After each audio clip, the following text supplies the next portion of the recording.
Audio Jungle. Audio Jungle.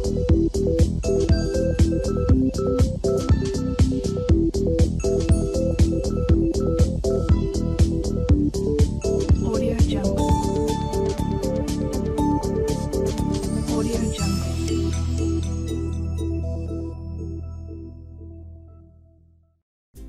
En el ejercicio B1 del examen suplente de junio del año 2021 nos dicen que consideremos dos conductores rectilíneos muy largos, paralelos y separados 6 centímetros, por los que circulan corrientes de 9 amperios y 15 amperios en el mismo sentido. Nos piden dibujar en un esquema el vector campo magnético resultante en el punto medio de la línea que une a ambos conductores y que razonemos su dirección y sentido. Fijaros que lo primero que nosotros debemos de recordar es que cuando por un conductor circula una corriente eléctrica, este va a generar un campo magnético que podemos determinar utilizando la ley de Biot-Savart.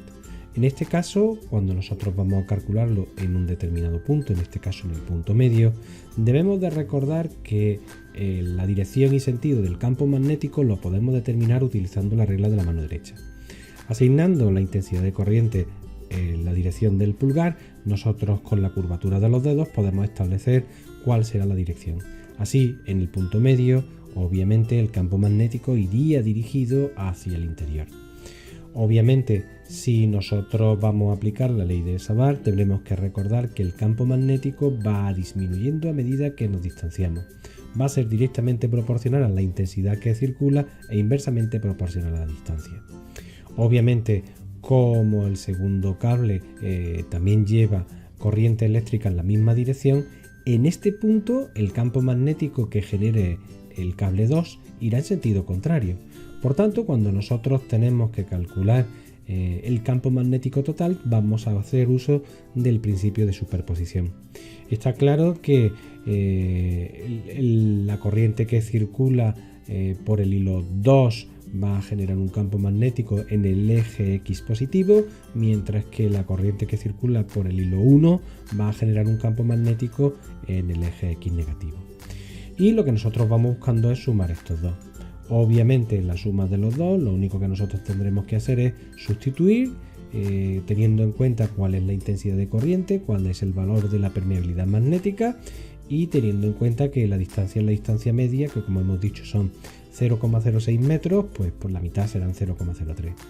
El valor que nos sale es positivo, lo cual nos indica que como la componente de intensidad del hilo 2 es mayor que la del hilo 1, pues es lógico que el campo magnético total tenga componente en el eje X positivo. En la segunda parte, pues lo que nos piden es determinar en la región entre los dos conductores a qué distancia del conductor de 9 amperios, es decir, del primer cable, se anularía el campo magnético. Y claro, y es que como los dos llevan sentidos contrarios, sabemos que mientras estamos calculando a una distancia más próxima al cable, mayor será la intensidad de ese campo magnético, porque como hemos visto, la intensidad es inversamente proporcional a la distancia. Entonces el planteamiento sería otra vez el mismo, pero estamos mucho más cerca. De esta forma, ahora nosotros llamaremos X a la distancia en la cual estamos calculando la intensidad del campo magnético generado por el hilo 1 y fijaros, para el cable 2 nosotros llamaremos D menos X, de forma que aplicando el principio de superposición lo que vamos buscando es que la suma de los dos campos magnéticos me salga 0. Obviamente eso solo va a ocurrir cuando el módulo de los dos sean iguales, ¿vale? Pero con signo contrario. De esta forma todo el problema se reduce a una expresión más sencilla, puesto que nosotros nos vamos a deshacer del término 2pi y del coeficiente de permeabilidad magnética, quedándonos simplemente con la intensidad de corriente y con las distancias. De esta forma, tras pasar a los numeradores x de menos x, pues lo que nosotros vamos es agrupar términos y fijaros que x me saldría en este caso 2,25 centímetros y obviamente d menos x serán 3,75, es decir, el punto está más próximo al cable 1, por el cual circula menos intensidad de corriente, que del cable 2. Y con esto tendríamos terminado el ejercicio.